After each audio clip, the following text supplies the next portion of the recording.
হঠাৎ কোণে টান পড়ায় পাখি পিছন করে তাকালো। পিছনে ফিরতে দেখে প্রায় 6 ফিট লম্বা, ফর্সা, গালে হালকা খোঁচা খোঁচা দাড়ি, স্পাইক করে সিল্কে চলে একটা ছেলে ওর দিকে এগিয়ে আসছে।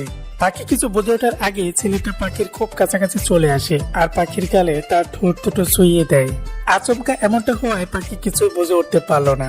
হঠাৎ হাসি শব্দ কানে আসতে পাখির হোশ ফিরে এলো। তাকিয়ে দেখলো ছেলেটা তার দিকে সামনে ঠায় দাঁড়িয়ে আছে আর ওর পাশে কয়েকটা ছেলে অবিরাম হেসে চলেছে। পাখি তার হিতাহিত জ্ঞান যেন হারিয়ে ফেলেছে। সে সজোরে ছেলেটিকে একটা থাপ্পড় বসিয়ে দেয়। সাথে সাথে ছেলেটি তার গালে হাত দিয়ে পাখিটিকে অবাক হয়ে তাকিয়ে থাকে আর ভাবতে থাকে, আমার জন্য কত মেয়ে পাগল, আমার একটু ছোঁয়া পেতে কত মেয়ে ওদের আগ্রহে বসে থাকে, আর এইটুকুনি একটা মেয়ে কিনা আমাকে থাপ্পড় মারলো। ভাবতে ভাবতে পাখি চেঁচিয়ে বলে উঠলো, হেই মিস্টার, ফার্দার যদি কোনো মেয়ের সাথে অসভ্যতামি করেছেন সোজা পুলিশে দিব। আজ সময় নেই বলে ছেড়ে দিচ্ছি। বলেই পাখি হেলমেটটা পরে বাইক স্টার্ট দিয়ে চলে গেল। এদিকে ছেলেটার বাকি বন্ধুরা ওকে নিয়ে হাসাহাসি করছে। যেই ছেলে কিনা সব মেয়েদের ক্র্যাশ, সেই কিনা একটা পিচ্চি মেয়ের হাতে থাপ্পড় খেলো। কথাটা শুনে রাগে ছেলেটার চোখ দুটো রক্ত বর্ণ হয়ে গেল। আরেক বন্ধু বলল, তোরা এমন ডেয়ার দিলি কেন ওকে? যে কোনো মেয়েকে যদি রাস্তায় কেউ কিস করে সে এমনই করবে, আর তোরই বা এত ওভার কনফিডেন্স কেন যে কোনো মেয়ে প্রথম দেখায় তোর প্রেমে হাবুডুবু খাবে? কথা শুনে ছেলেটার রাগে আরো আগুন হয়ে যাচ্ছে। সব বন্ধুরা বুঝিয়ে বলার পরও ওর রাগ কিছুটা ঠান্ডা হয়। তারপর ওরা সবাই আড্ডায় মেতে ওঠে। কিন্তু এই অপমানটা ছেলেটার এত সহজে বলার নয়। 6 মাস পর পাখি কলেজ থেকে ফিরে ফ্রেশ হয়ে ডাইনিং টেবিলে বসে রহিমাকে জিজ্ঞেস করলো, খালা, আন্টি কই? 3 তলার ভাড়াটিয়ার ওইখানে গিয়েছে, ওদের কি নাকি সমস্যা হয়েছে। আচ্ছা। বলেই পাখি রহিমার কাছে খাবার চাইলো। এবার সে পাখির পরিচয়ে মুমতাহিনা মেহরিন পাখি। সে একটা মেডিকেল প্রাইভেট কলেজে পড়ে। দ্বিতীয় বর্ষের ছাত্রী সে। নিজ বাড়ি কুমিল্লা শহরে। কুমিল্লা শহরে শিল্পপতি মাহবুব রহমানের মেয়ে। 2 ভাইয়ের মধ্যে একটি ছোট্ট আদরের বোন সে। বড় ভাই মেরাজ রহমান বিবাহিত, বাবার সাথে ব্যবসায় আছে। আর ছোট ভাই মাহিন রহমান চিটাগং ইউনিভার্সিটি থেকে মাস্টার্স করছে। আর পাখি ঢাকার সুনামধন্য একটি প্রাইভেট মেডিকেলে পড়ে। মেডিকেলে প্রথম বর্ষে সে হোস্টেল থেকে পড়লেও এখন সে আরমান রহমানের বাসায় থাকে। আরমান সাহেব পাখির বাবার ব্যবসায়িক বন্ধু। ওনার বাসা বসুন্ধরাতে। নিজের ফ্ল্যাটে 4 তলায় ওনারা থাকেন আর বাকিগুলো ভাড়া দেয়া। আরমান সাহেবের 3 ছেলে 2 মেয়ে। 2 মেয়ে বিয়ে হয়ে গেছে আর 2 ছেলের বিয়ে হয়েছে। ওরা দুজনেই আমেরিকাতে সেটেলড। আর ছোট ছেলে বুয়েটে সফটওয়্যার ইঞ্জিনিয়ারিং এ পড়ছে, অনার্স শেষ বর্ষে। এত বড় বাসায় থাকেন শুধু আরমান চৌধুরী, ওনার ওয়াইফ মমতাজ বেগম। বড় মেয়ে ছেলে এবার 9-এ পড়েন আর পার্মানেন্ট কাজের বুয়া রহিমা। রহিমাকে কাজের বুয়া বলে ভুল হবে, প্রায় 20 বছর যাবত এই বাসায় আছে। আরমান চৌধুরী ছেলে মেয়েদের উনি কোলে পেটে করে মানুষ করেছেন, তাই কেউ আর ওনাকে কাজের মানুষ ভাবে না। পাখির বাবা একদিন কথায় কথায় আরমান চৌধুরীকে বললেন তার মেয়ে ঢাকায় পড়াশোনা করেন। আরমান চৌধুরী শুনে এক কথা বলে দিলেন মেয়েকে ওনার বাসায় রাখবেন। এতে মাহবুব রহমান নারাজ ছিলেন, কিন্তু আরমান চৌধুরী এই কথা শেষমেশ উনি রাজি হলেন, তবে এক শর্তে। পাখির থাকা খাওয়া বাবদ ওনাকে টাকা দিতে হবে, না হলে ওনার মেয়ে রাজি হবে না। কি ভেবে আরমান রহমান রাজি হলেন। তারপর থেকে পাখি আরমান সাহেবের বাসায় আছেন। মেয়েটা খুব চঞ্চল, পাখির মতোই। ওর চলাফেরা প্রাণ চঞ্চল দেখে আরমান চৌধুরী আর মমতাজ বেগমের মন ভরে গেল। পাখি এই বাসায় আছে প্রায় 6 মাস হতে চললো। এখান থেকে তার কলেজ খুব একটা বেশি দূর না। মেয়ে শখে মাহবুবুর রহমান মেয়েকে বাইক কিনে দিয়েছে, সে বাইক দিয়ে চলাফেরা করে। পাখি খুবই মেধাবী ছাত্রী। প্রাইভেট মেডিকেল হলে কি হবে, পাখি মোটামুটি টাকা ছাড়াই পড়াশোনা করে। সে 90% ওয়েবারে এখান থেকে পড়াশোনা করে। আজ ডাইনিং টেবিলে সব ভালো ভালো খাবার দেখে পাখি রহিমা খালাকে জিজ্ঞেস করে, আজ কোনো গেস্ট আসবে নাকি? ছোট বাবাই আসবো। ইরাম ভাইয়া? এবার ছোট বাবাই অনেকদিন পর আসছে, একেবারে ফাইনাল পরীক্ষা দিয়া। বড় 2 ভাইয়া তো বিদেশে থাকে, তাই দেখা হয়নি। আর ইরাম ভাইয়া দেশে থেকেও এই 6 মাসে দেখার ভাগ্য হলো না। হঠাৎ করে কলিং বেলের আওয়াজ শুনে পাখি বকরে গেল। রহিমা গিয়ে দরজা খুলতে ইরাম তাকে জড়িয়ে ধরলো আর বলল, কেমন আছো খালা? ভালো আছি বাবা, তুমি কেমন আছো? আলহামদুলিল্লাহ ভালো। আম্মা জান কই? বলে ভিতরে ঢুকতেই ইরামের চোখ গিয়ে উঠলো কপালে। এদিকে পাখির খাবার গলাতে আটকে গেল। ইরাম চেঁচিয়ে বলল, hey girl, what are you doing here? পাখি ভয় চেয়ার থেকে পড়ে যাওয়ার অবস্থা। পাখি কিছু বলতে যাবে তার আগে ইরাম বলে উঠলো, ডোন্ট সে ইউ আর পাখি। পাখি এবার সাহস সঞ্চয় করে বলল, ইয়া, পাখি। কিছু বলতে চান? ইরাম ব্রো কুচকে তাকালো, গম্ভীর গলায় বলল, খালা আম্মা জানকে ডাকো। রহিমা কিছুই বুঝলো না ওদের কথার আগা মাথা। চুপচাপ মমতাজ বেগম খেয়ে ডাকতে গেলেন। ইরাম ওর রুমে চলে গেল ফ্রেশ হতে। পাখির আর খাওয়া হলো না, না খেয়ে উঠে গেল পাখি। রুমে বসে বসে চিন্তা করছে। আঙ্কেল আন্টি কত ভালো, ইরাম ভাই এত বাজে হলো কি করে? যাক বাবা, আমার অত ভেবে কাজ নেই। ওই ফাউল ছেলের থেকে যত দূরে থাকা যায় ততই ভালো। মমতাজ বেগম ছেলেকে ডাকতে ডাকতে ছেলের ঘরে গেল। ছেলেকে জড়িয়ে ধরে ছেলের কপালে চুমু খেলো। আম্মাজান কেমন আছো? আমার বাবু সোনা, আমি আলহামদুলিল্লাহ ভালো আছি রে। আমার বাবু সোনাটা একদম শুকিয়ে গেছিস যে। আরে আম্মাজান, আমি যতবারই আসি তুমি একই কথা বলো। তুই বুঝবি না বাবা মায়ের কষ্ট। দুই ছেলেই বিদেশে, দেশে যাওয়া একটা আছে, সেও বছরে 2 বার আসে। এখন মনে হয় এই 2 বার আসাটাও বন্ধ করে দিলে। মানে? কিছু না, বাদ দাও। খিদে পেয়েছে খুব, খেতে দাও। চল বাবু। বলে মমতাজ বেগম ডাইনিং এ চলে গেলেন। ইরাম ডাইনিং এ আসতেই রহিমা খাবার বেড়ে দিল। আজ ইরামের সব পছন্দের খাবার বানানো হয়েছে। ইরাম খেতে খেতে বলল, আম্মাজান, এই ফাজিল মেয়েটাই তাহলে পাখি? পাখির সাথে তোর দেখা হয়েছে? হুম। তুই ওকে ফাজিল বলছিস কেন? ফাজিলকে ফাজিল বলবো না? তখন ওই পাখি ওখান দিয়ে যাচ্ছিল আর ওদের কথা শুনতে পেল। আজব লোক তো। আমি ফাজিল? আস্ত একটা লুচু, ফালতু ফাজিল শয়তান। আন্টিটাকে পাখি স্বস্তি খুঁজে পেল। মমতাজ বেগম বলল, আয় বস এদিকে। এতদিন তো ইরাম ভাইয়া বলে মাথা খারাপ করে দিতি। আয় এখন কথা বলে নে। না আন্টি, আমার ঘুম পাচ্ছে, একটু ঘুমাবো। ইরাম ব্রকুসকে শুধু তাকালো। অহংকারী ফাজিল মেয়ে জানি কোথাকার। পাখি সত্যি গিয়ে দিল এই কম। উঠে একেবারে মাগরিবের নামাজে পড়ে রহিমাকে বলল, খালা চা দিও তো। অন্য সময় আন্টি, আঙ্কেল, রোহান, রহিমা খালা সবাই একসাথে নাস্তা করে। আজ ইরাম আছে বলে পাখি ডাইনিং এর রুমে যায়নি। রোহান পাখিকে ডাকতে এসেছে। নানা ভাই ডাকছে তোমায়? মাথা ধরেছে রুহু বেবি। আরে আসো তো। তোর মামাটা কই? আছে ওখানে। কেন, মানতে কি প্রবলেম? আরে বেটা মানুষকে লজ্জা পেতে হয় রে পাগলা, তাই লজ্জা পাচ্ছি। ঢং রাখো তো, চলো। নানা ভাই এক্ষুনি যেতে বলেছে। তুই যা, আমি আসছি। বলে টি শার্টটা পাল্টে একটা 3 পিস পরে নিল। ড্রয়িং রুমে আসতে আরমান সাহেব পাখিকে ডেকে ওনার কাছে বসালেন। ইরামকে উদ্দেশ্য করে বলে, পাখি তোমার মাহবুব আঙ্কেলের মেয়ে। ও মেডিকেল কলেজে পড়ে, খুব মেধাবী। আগে হোস্টেলেই থাকতো, আমি জানতে পেরে আমাদের বাসায় নিয়ে এসেছি। তোমরা কেউ আমাদের কাছে নেই। আমাদের আনন্দ এখন এই পাখি আর রোহানি। ইরাম কিছু বলছে না, চুপ করে চায়ের কাপে চুমুক দিল আর চোখে পাখিকে দেখলো। মেয়েটা সেই লেভেলের সুন্দরী, আর কি মায়াবী চেহারা। চেহারাতে বাচ্চা বাচ্চা ভাব আছে। কি জানি কি ভেবে ইরাম তার বাবাকে বলল, আব্বাজান, আমার বন্ধুরা বসে আছে, আমি ওদের সাথে দেখা করে আসি। বলেই ইরাম চলে গেল। পাখি মনে মনে ভাবছে, কি লক্ষ্মী সাজা হচ্ছে। আসলে যে একটা লুচু নাম্বার 1 দেখে কে বলবে। এভাবে কেটে গেল কিছুদিন। পাখি এর মাঝে ইরামের সামনে খুব একটা যায়নি। রাত 11টা, হঠাৎ দরজায় ঠুকঠুক করে আওয়াজে পাখি হালকা কেঁপে উঠলো। আন্টি আঙ্কেল তো 10:30টার মাঝে ঘুমিয়ে যায়, আর রোহনকে তো সন্ধ্যায় পড়িয়েছি। আর ওর ঘুমো দেওয়ার কথা। রহিমা খালাও কিছুক্ষণ আগে কফি দিয়ে গেছে। তবে এখন কে আসতে পারে? দরজা খুলতে পাখির চোখ কিলো কপালে ওঠে। চেঁচিয়ে বলে উঠলো, আপনি? সাথে সাথে একটা পরিসরে শক্ত হাত পাখির মুখ চেপে ধরলো। পাখি যেন দম যায় যায় অবস্থা। এই মেয়ে, তুমি সবসময় এত চেঁচামেচি করো কেন? যাকগে, কিছু কথা বলতে এসেছি তোমায়। তুমি নিজেকে কি মনে করো? হ্যাঁ, জান্নাতের হুর? যে কোনো ছেলেই তোমায় দেখলে পাগল হয়ে কিস করা শুরু করে দিবে। যদি তা করেও আমি সেই টাইপের ছেলে না যে মেয়ে দেখলেই কোমড়ে খেয়ে পড়বো। সেদিন ফ্রেন্ডরা ডেয়ার দিয়েছিল বলেই তোমায় ওভাবে কিস করেছিলাম, তার বেশি কিছু না, বুঝছো? এদিকে পাখির চোখ দুটো লাল হয়ে গেছে। এখনই বুঝে সে মারা যাবে। সে ইরামকে চোখ দিয়ে ইশারা করলো মুখ ছাড়তে। ইরামের হোশ ফিরল। সে এখনো পাখির মুখ চেপে ধরে আছে। ইরাম হাত ছড়িয়ে দিল। পাখি যেন হাফ ছেড়ে বাঁচলো। সে বড় বড় করে শ্বাস ছেড়ে দম নিতে লাগলো। টপ করে বিছানায় বসে টেবিল থেকে 1 গ্লাস পানি নিয়ে টক টক করে পুরো পানিটা শেষ করে বলল, আপনিও নোংরা আর আপনার বন্ধুরাও নোংরা। এমন ফালতু ডেয়ার কেউ কাউকে দেয়? রাস্তার মাঝে একটা মেয়ের মান সম্মান নিয়ে ছিনিমিনি খেলা। আমি আপনাকে শুধু সহ্য করছি, আপনি আঙ্কেল আন্টির ছেলে বলে।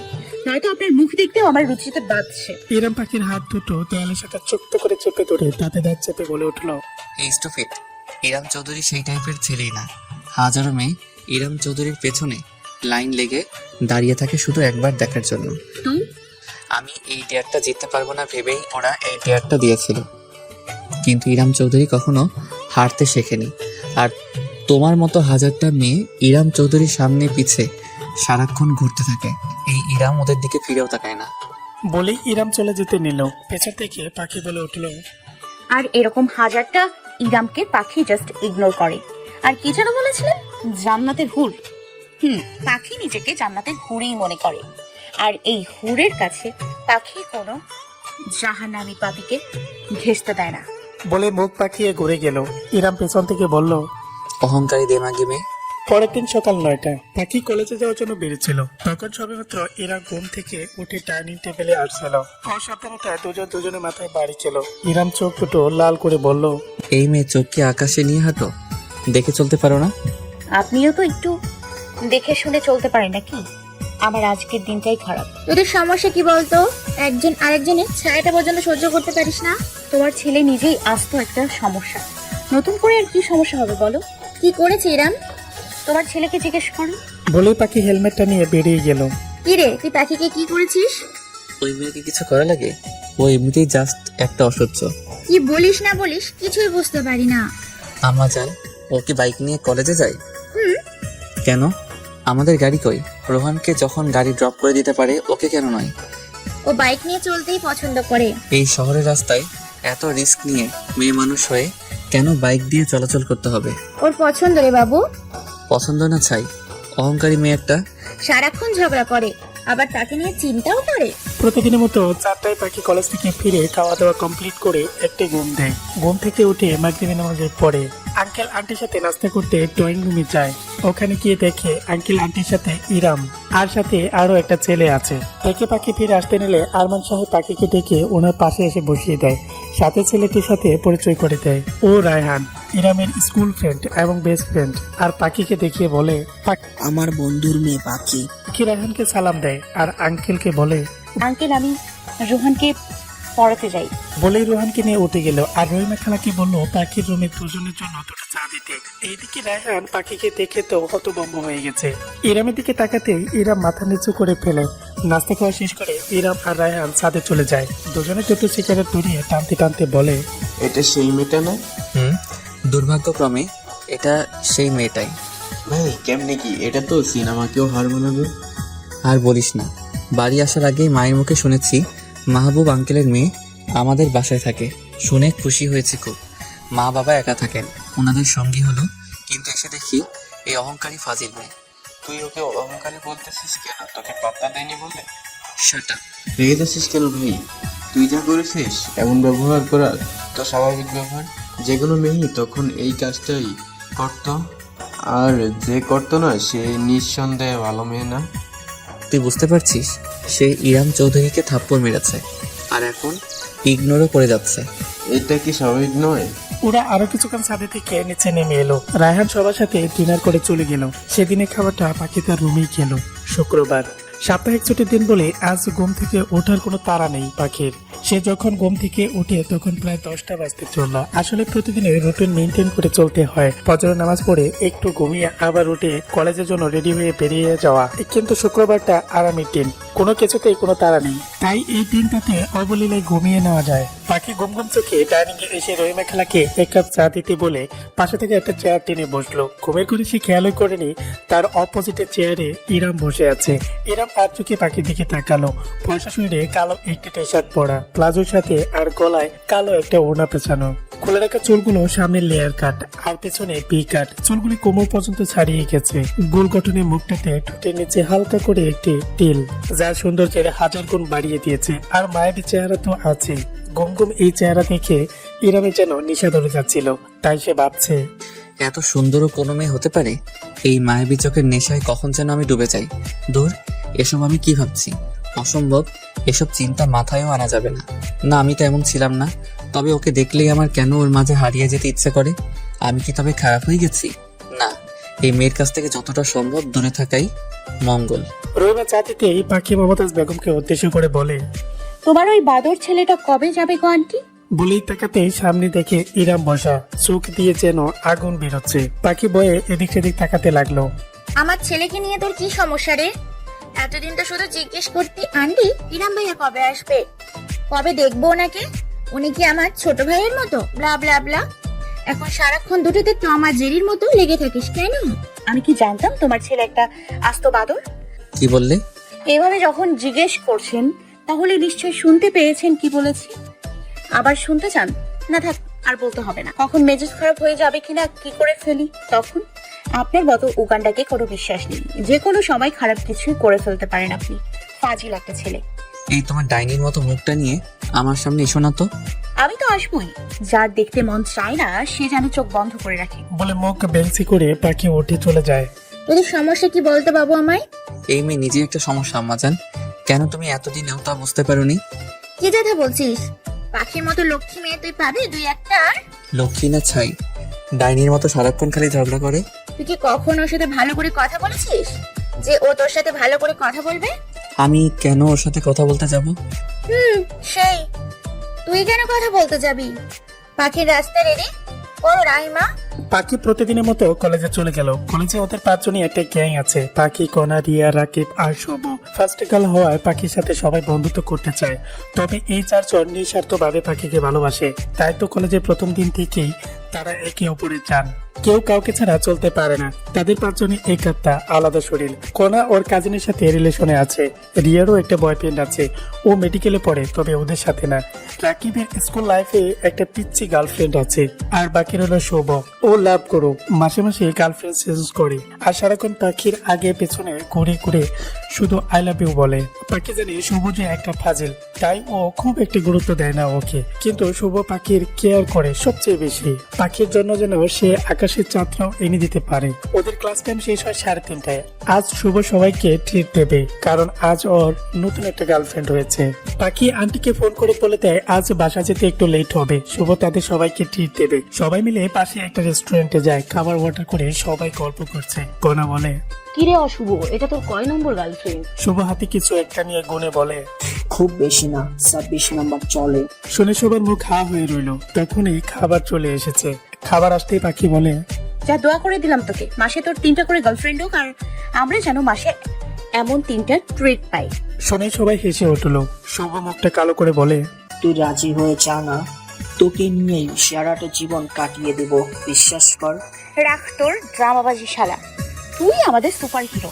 তুই যে একজনকে নিয়ে কেমন সারা জীবন কাটিয়ে দিবি তা আমাদের ভালো জানা আছে। তোর মনটা আকাশের মতো বিশাল, তোর এই মনে অনেক মানুষকে জায়গা দিতে পারবি, তা আমরা জানি। ক্যারি অন বন্ধু, তোমার আকাশের মতো বিশাল মনে একসাথে অনেকগুলো পরীকে নিয়ে বসবাস করো, এই দোয়া করি। বলে সবাই একসাথে আবার হাসা শুরু করলো। শুধু মন খারাপ করে রইল শুভ। তুই কি আমাকে কোনোদিনও বুঝবি না রে পাখি? হঠাৎ করে ইরামও সেদিন এই রেস্টুরেন্টে ছিল রায়হানের সাথে। ওটা ফাঁকি না রে। বলতে ইরাম খেয়াল করলো। সত্যি তো পাখি, বাসায় যাওয়া রেখে এখানে আড্ডা মারতে চলে এসেছে ফাজিল মেয়েটা। এমনই তো দেখা যাচ্ছে। ও এখানে কি করছে? তা আমি কি করে জানবো? আমি কি ওর বডিগার্ড যে ও কখন কোথায় যায় কি করে আমি সব খেয়াল রাখবো? রেগে দোষিস কেন? আমি তো এমনি জিজ্ঞেস করলাম, মনে হয় কলেজ থেকে এসেছে, সাথে ওর ফ্রেন্ডও আছে। তুই কি এখানে ওই মেয়েটাকে নিয়ে অ্যানালাইসিস করতে আসছিস? আমি কি উঠে যাব? রাগ করিস কেন ভাই? এনি চান্স তুই কি পাখিকে ভালোবেসে ফেলেছিস? আর ইউ ক্রেজি, তুই সবটা জানার পরও কিভাবে এই কথা বলছিস? আসলে ভালোবাসা কখন কিভাবে হয়ে যায় কেউ বলতে পারে না। যা বাদ দে, মাস্টারে তো ভর্তির ডেট দিয়ে দিয়েছে। কবে যাবি ভাবছিস? আগামী সোমবার যাব। দুজন একসাথে যাই তো তবে। ওকে। পাখিদের খাওয়া শেষ। পাখি ওয়াশরুমে যাওয়ার জন্য উঠে গেল।